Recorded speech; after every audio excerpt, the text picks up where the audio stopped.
world's tiniest baby ever born. And this is amazing. Now, this child could fit in the palm of a hand of a health provider or any adult. And this is amazing because I'm going to go back to the beginning and look at Cain and Abel and these other babies that were born first. First of all, we got to remember that Adam and Eve, they were giants. They were about 18 feet tall and proportionate in build. And so we didn't get into the size of penis and vagina and so on. But the type of flesh they had is different from ours in that they were created a little lower than angels, and they were capable of becoming angels had they passed the test. And so they were reddish because the clay that they were made of was red, and Adam means red. But God could have taken red and made white anything. You see what I'm saying? Like he took plain water and he made wine. But it seems as if the name Adam reflects his character, and his personality. He was red, and the soil was red and so on. But they lived up to 1,000 years without assistance from God or eating the food that would have sustained life, so that they were born with enormous potential, in other words. And can you imagine they reaching puberty at probably 40 years or more, maybe 50 years, and a child was born. Look, the elephants, big babies. So you could imagine a child might have been born the size of maybe a 10-year-old or a 6-year-old or a 7-year-old. You see what I'm saying? And they had a different brain and the whole 9 yards because living for 1,000 and memory and all that stuff, they had a big brain, etc. And they had that potential to live up to 1,000 years. But as man began to do things like have sex with animals and so on, they started to decline. So that from 1,000 years that they could have reached, they end up being between 70 and 1,000.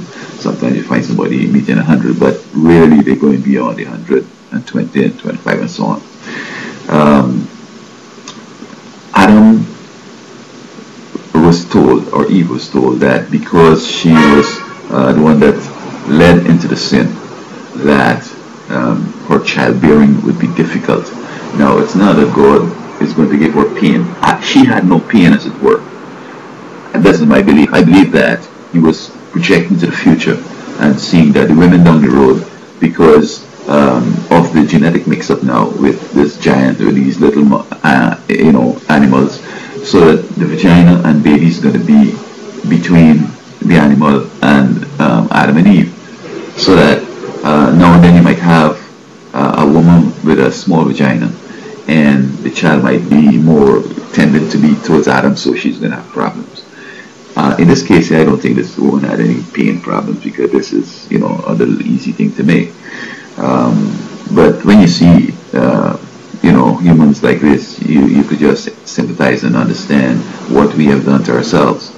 And people are talking in terms of this world is 1,000,000 years, a whole bunch of years, and probably humans were from the beginning.